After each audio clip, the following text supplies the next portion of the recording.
Fala, gente, voltamos, né, mais uma vez, para nossa aula. Hoje a gente vai falar sobre bancos de sangue, tipagem, coleta, armazenamento e um pouquinho de transfusão. A gente sempre vai entrando um pouquinho em outro.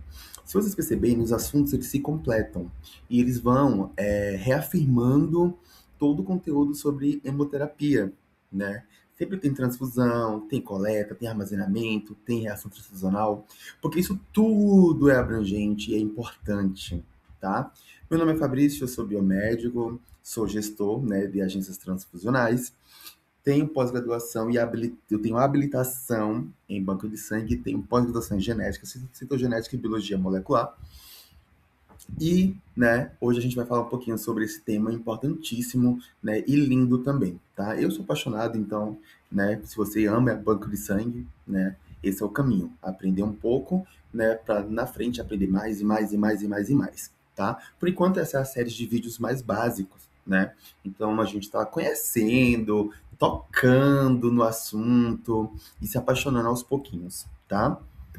Então vamos lá. O que a gente vai ver nessa aula agora, tá? Vamos ver composição do sangue e componentes essenciais, sistema de tipagem sanguínea, a BOIRH, processo de doação e coleta segura, processamento e armazenamento dos componentes, né, os hemocomponentes, perdão, transfusão, né, teste de compatibilidade e monitoramento, tá? Então a gente começa aqui, né, na introdução, né? Ou seja, a hemoterapia é um pilar fundamental da medicina moderna, essencial para quê? Para o suporte de vida e a viabilidade de inúmeros procedimentos clínicos e cirúrgicos, né? Como transplante de órgãos e tratamento de traumas, cirurgias cardíacas, tá? A gestão eficaz dos bancos de sangue, que envolve desde a coleta, na verdade, desde a captação do doador, né, até a coleta desse sangue, né? Então envolve o quê? A coleta até a transfusão. É captação, coleta, transfusão, tá? É crucial para assegurar a disponibilidade desse recurso terapêutico insubstituível, tá? Eu falei sobre sangue artificial, né? Se você não passou nessa aula ainda, você vai ver. Então, é um recurso terapêutico insubstituível. Mesmo que venha o sangue artificial aí para nos ajudar, ele não vai substituir o sangue, tá? Não porque ele é um recurso terapêutico crucial, tá? E aí a gente entra agora na composição essencial, né? Então, só para a gente entender o que é o sangue, né? O sangue é um tecido conjuntivo líquido, complexo, vital para a homeostase, tá? Ou seja, a manutenção do equilíbrio interno do nosso corpo, tá? Consiste em plasma e matriz extracelular, tá? Os elementos figurados, né, então, são células e fragmentos celulares, né, suspensos, fundamentais para suas funções. Então, nós temos hemácia, plaqueta, plasma, né, crio, então, tudo isso a gente tem dentro da nossa corrente sanguínea, né, que a gente chama de composição essencial do sangue, tá? E aí nós vamos começar primeiro falando sobre ele, o plasma, tá? Então, a matriz líquida, tá? Então, é uma matriz extracelular líquida, 55% do volume do nosso sangue, tá? Composta por água, proteínas, eletrólitos, hormônios e nutrientes. Transporta nutrientes residuais, metabólicos e hormonais. Mantém a homeostase, regulando o seu pH e a pressão osmótica, tá? Então é uma das funções aí, né, do plasma dentro do nosso corpo, tá? E aí vamos falar dos eritrócitos, né, que são as nossas hemácias, né? E elas são as transportadoras de oxigênio. São elas que levam o oxigênio até a pontinha do nosso dedo, né? Então é ela aí que vai levar todo o oxigênio por todas as partes do nosso corpo, tá? Então esses eritrócitos, né, os glóbulos vermelhos, são células anucleadas e bicôncavas, tá? Bicôncavas, otimizadas, né, para transporte, tá? Gasoso. A hemoglobina, proteína, né, tetramétrica, liga-se ao oxigênio dos pulmões e libera nos tecidos, além de transportar dióxido de carbono, tá? sua contagem e função são cruciais para homeostase, tá? Então, assim, aqui é o formato dela, tá? Então, você pode ver que aqui nessa figura aqui ao lado, a gente consegue ver que ela é bicôncava, né? Então, a gente consegue ver direitinho, né? Que ela tem meio que um anelzinho assim, ao redor, e no meio ela é funda, né? Justamente para isso, né? É o formato, tá? E aí nós temos os leucócitos defensores imunológicos, né? Então, ele que defende o nosso corpo. São eles ali que a gente chama que são a defesa do nosso corpo. Então, quando a gente fala em defesa do corpo, a gente fala de leucócitos, tá? Então, existem tipos diversos. Existem neutrófilos, linfócitos, monócitos, eosinófilos, basófilos, cada um relacionado a um tipo de defesa do nosso corpo, né? Uma infecção bacteriana, uma infecção viral, e assim sucessivamente vai indo, né? Um dos mais perigosos, né, que a gente pode colocar aqui é o basófilo, né? O aumento de basófilo pode dar choque anafilático, né? Então é perigoso, né? Esse aumento aí, né? Bom, então a função primordial, né, é defesa imune contra patógenos, né, patógenos e inflamação também, tá? Então as inflamações também do nosso corpo também vai fazer uma ligação nos nossos leucócitos, fazer liberar primeiro o leucócito, depois vai é, né, seguindo, né, neutrófilo, linfócito, monócito, eosinoófilo e assim sucessivamente, tá? Morfologia distinta, né? Então, como eu falei, né?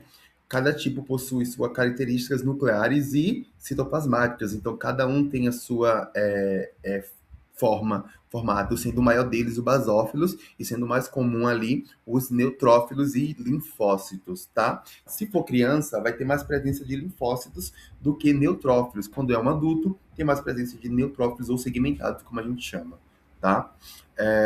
Bom, respostas eficazes, né? Então, eles fazem fagocitose, produção de anticorpos, modulação inflamatória. Então, as respostas, né, específicas dos nossos leucócitos aí do nosso corpo.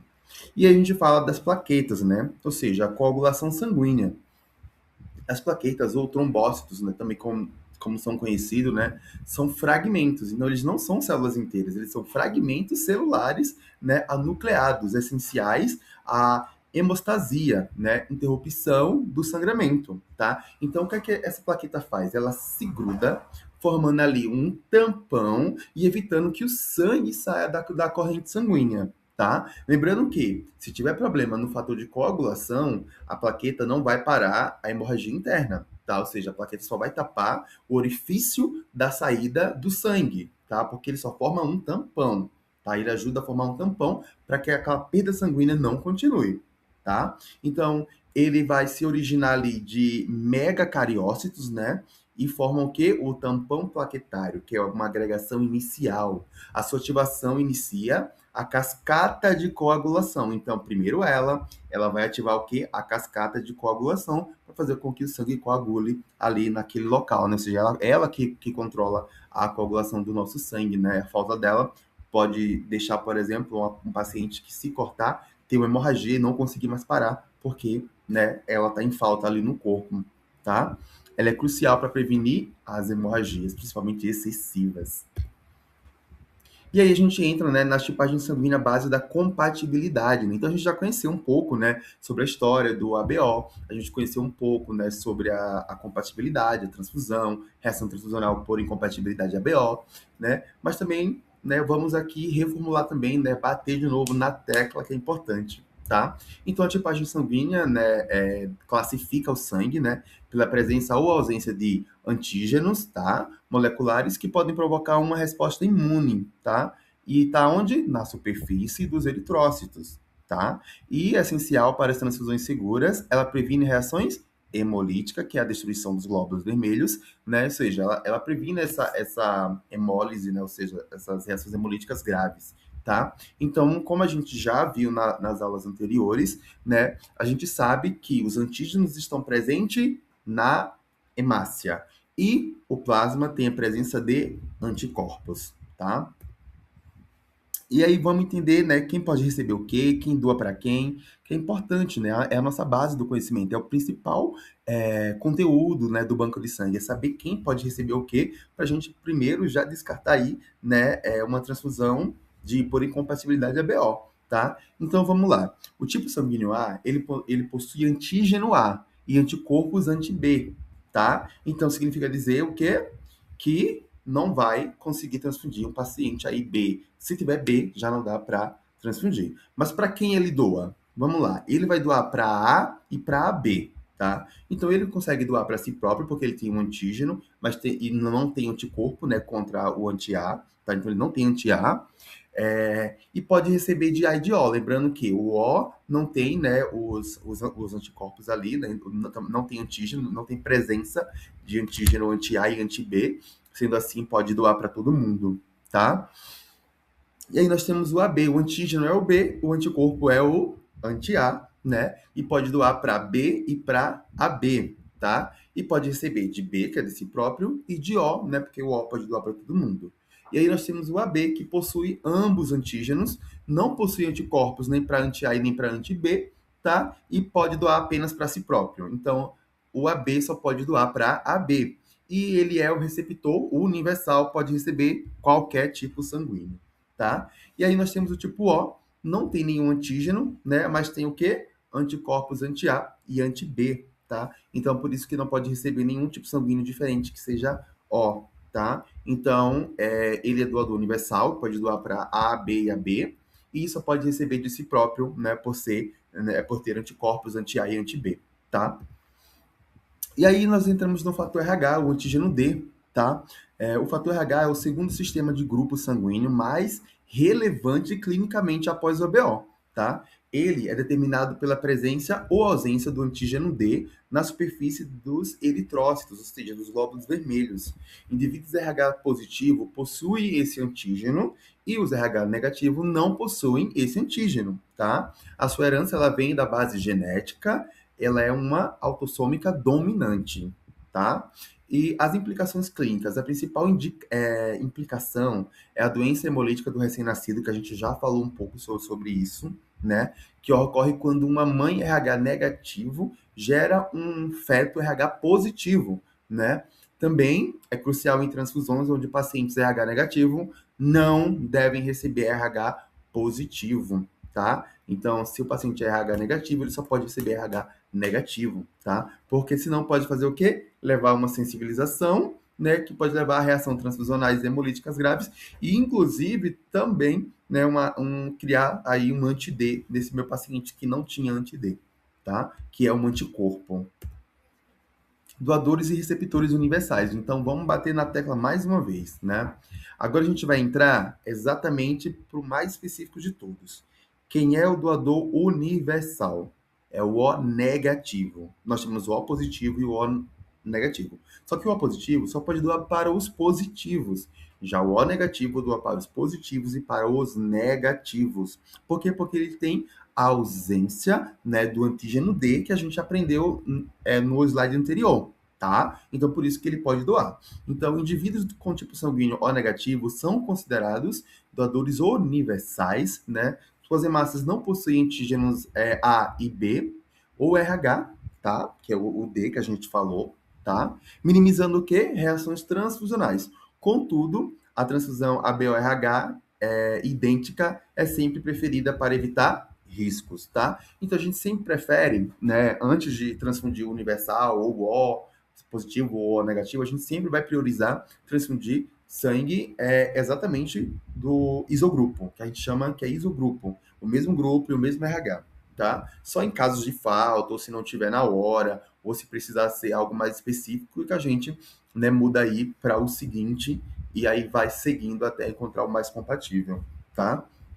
E quem é o receptor universal?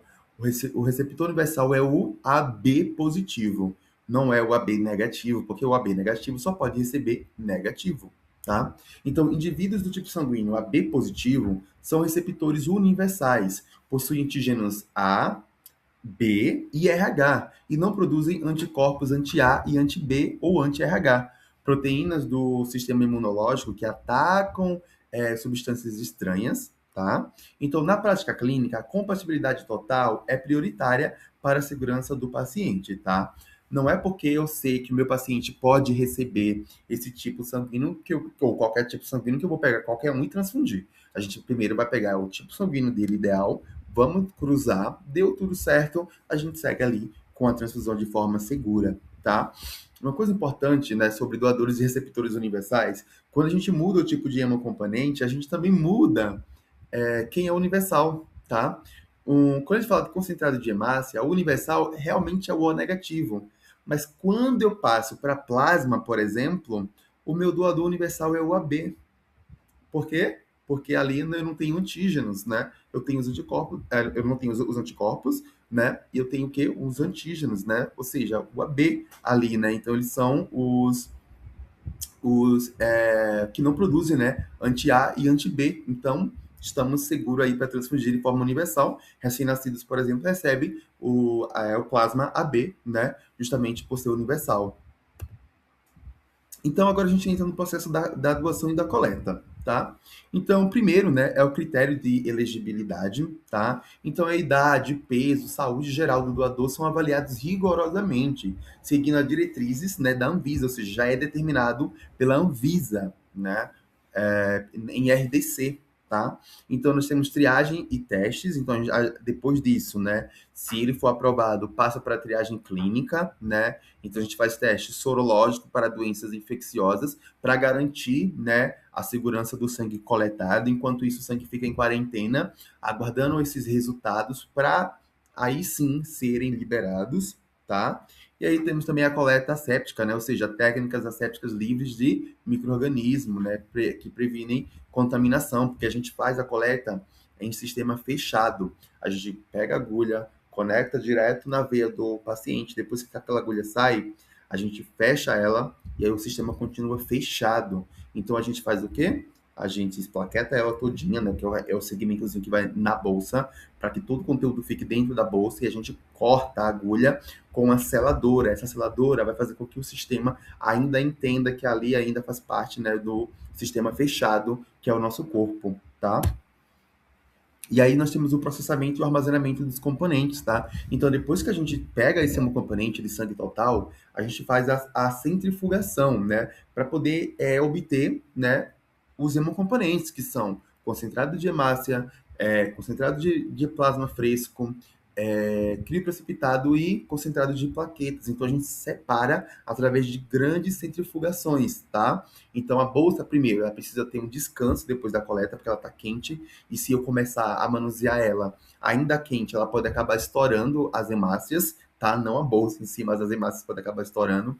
Então, eu espero ela esfriar um pouco, né, na bancada, dou ali alguns minutos, umas horinhas. Depois eu começo a manusear essa bolsa, coloco ela na minha centrífuga, ela vai separar, como as hemácias são mais pesadas, as hemácias ficam na parte de baixo, a gente coloca ela, né, em um separador, e esse separador ele vai enviar, né, o plasma para outra bolsa, isso tudo em sistema fechado, tá? Então a gente não abre. Uma vez que a gente faz a coleta, não tem mais abertura desse sistema, tá? O sistema ele continua fechado, tudo é selado para garantir que não entre nenhum tipo de oxigênio dentro e tal.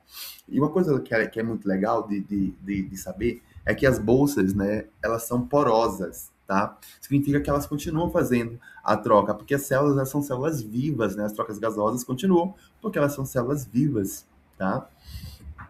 Bom, seguindo, nós temos o nosso fracionamento e a leucorredução, né, que é justamente filtrar, né, para remover aí os leucócitos, né, presente, tá? E aí nós temos o armazenamento, né, ou seja, em geladeira controlada entre 2 e 6 graus, tá? Fica mais ou menos por 35 a 42 dias sendo o máximo de dias, tá? Mantendo sua função de transporte de oxigênio. Depois desse dia, essa massa já não serve mais, né? Só que pela quantidade de doações que a gente recebe ser tão pouca, normalmente não há descarte de hemocomponentes, né? Não dá tempo de ficar os 42 dias, né, em estoque, né, porque justamente a gente acaba transfundindo muito, né.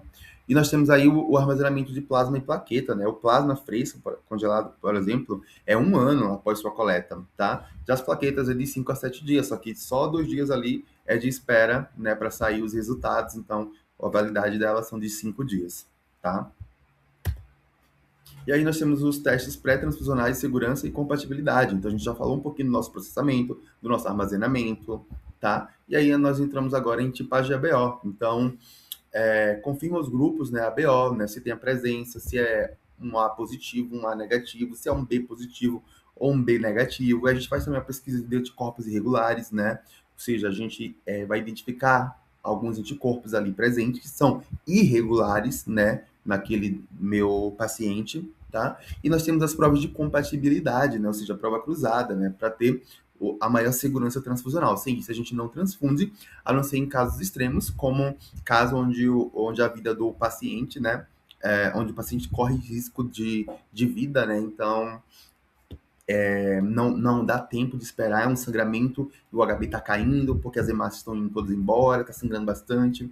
Normalmente, os médicos pedem extrema urgência, que a gente chama, né, que é o serviço de emergência do banco de sangue. Nós temos ali um tempo muito curto para atender, de mais ou menos uns 10 a 15 minutos, depende muito do serviço que oferece, né. Nós temos que levar uma bolsa de sangue universal, né? Então, se a gente não tem histórico desse paciente, a gente pega a bolsa O negativo, que é o nosso doador universal, né? E leva lá para transfundir. Em seguida, né, a gente faz os testes pós-transfusional desse paciente para poder já separar mais bolsas e aí transfundir com mais segurança, né, as próximas transfusões, tá? E aí, um caso clínico para vocês, né? Que eu gosto sempre de trazer umas perguntinhas para vocês, para a gente ficar, né, mais enfatizado aí, para a gente bater mais na tecla desses casos clínicos aí, tá? Então, diante de um paciente, olha só, diante de um paciente politraumatizado com hemorragia maciça e tempo insuficiente para tipagem sanguínea completa, ou BORH, e prova cruzada, qual o protocolo ideal para garantir a transfusão mais segura e eficaz, minimizando os riscos de reação transfusional? Uma resposta imunológica adversa e maximizando desculpa, as chances de sobrevivência. Eu acabei de dar um exemplo, né? Então, eu acabei de dar a resposta, basicamente, dessa pergunta. Então, respondam aí no fórum, ou né, manda por e-mail, ou anote em casa, porque é uma pergunta bastante importante, né? E muita gente faz esse tipo de pergunta, tá? E aí nós temos a transfusão sanguínea, né, procedimento e o monitoramento, né? Então a gente passou, né, por todo aquele conhecimento sobre a hemoterapia, o banco de sangue, o processamento, armazenamento, fracionamento, né? E aí nós temos a administração, né, ou seja, a infusão intravenosa, né? Lembrando sempre que tem que ser uma via exclusiva, né, para o sangue, tá? Ou para o hemocomponente, não pode nada, nem soro, nada. Tem que ser somente o hemocomponente sendo transferido naquela via, tá? O monitoramento ele é contínuo, então os sinais vitais a gente pega, né, antes de começar a transfusão, 10 minutos depois, né, ou 15, depende muito do serviço, tá? Temos também aí o intermediário, que a gente chama de intermediário, que é 1 hora e meia depois que inicia essa transfusão, e o término, né, e depois das reações transfusionais, ou seja, é o famoso busca ativa, né, para verificar se esse paciente teve uma reação, né, durante as primeiras 24 horas depois que recebeu a transfusão. Então, tudo é muito seguro, né, a gente consegue ter uma segurança maior ali justamente por isso, tá? E aí, para a gente concluir, né, então tudo que a gente viu aqui, né, nessa aula magnífica, né, e super importante, né, o sangue, né, tecido conjuntivo líquido, essencialmente composto por plasmas, eritrócitos, leucócitos, plaquetas, né, que é vital onde? No serviço de hemoterapia, né? Então, a tipagem ABO, né, baseada em antígenos e anticorpos, tá? É crucial para a compatibilidade e segurança transfusional. A coleta, né, asséptica, ou seja, livre, né, de qualquer infecção, ou seja, qualquer risco ali, né, de contaminação, né, processamento e armazenamento adequados garante a qualidade, né. Acho que eu não falei sobre os armazenamento em si completo, mas as hemácias precisam ficar em refrigeração de 2 a 6 graus Celsius, tá, em geladeira refrigerada. O crio, ele é congelado a menos 29 graus, então fica ali entre menos 28, menos 30 graus, tá? A mesma coisa que o plasma e o crio, né? Também são congelados. E ambos têm validade de 1 ano, né? Que é diferente da hemácia, que é de 35 a 42 dias, né? E aí nós temos as plaquetas, né? Que é de 5 a 7 dias, né? Então, a gente sempre considera 5 dias, e ela precisa ficar em temperatura ambiente, entre 20 e 24 graus, tá? Então, essa aí é o que tem que ficar, por exemplo, os nossos tipos de hemocomponentes para poder garantir, né, mais qualidade dos nossos hemocomponentes. E, por fim, testes pré-transfusionais e monitoramento rigoroso, né, que vai prevenir o quê? Reações adversas, assegurando a eficácia da transfusão. Eu espero que vocês tenham gostado dessa aula, né? É mais uma aula que a gente enche assim o peito para falar que aula gostosa de se ter, né? Que aula cheia de conteúdo, né? O banco de sangue é um pouquinho complexo, né? Às vezes a gente se perde ali, mas essas aulas estão disponíveis para vocês junto com material didático. Então vocês, né, vão ter um material didático para acompanhar. Também irei disponibilizar os slides em PDF para que vocês consigam acompanhar, tá? Então isso vai ser o nosso material além do material em PDF, tá? Então aproveitem muito essas aulas, tá? E eu amo falar sobre isso. Vocês também podem me chamar, né? No final do nosso conteúdo, eu vou falar um pouquinho mais sobre mim e também vou falar um pouquinho mais sobre meu Instagram e o Instagram da Imogen, né? Que vocês vão poder seguir, né? Onde a gente vai criar bastante conteúdo aí, né? Ao longo desse ano e seguindo aí com a fundação da Imogen, tá? Então é isso. Fiquem bem, né? E até a próxima aula.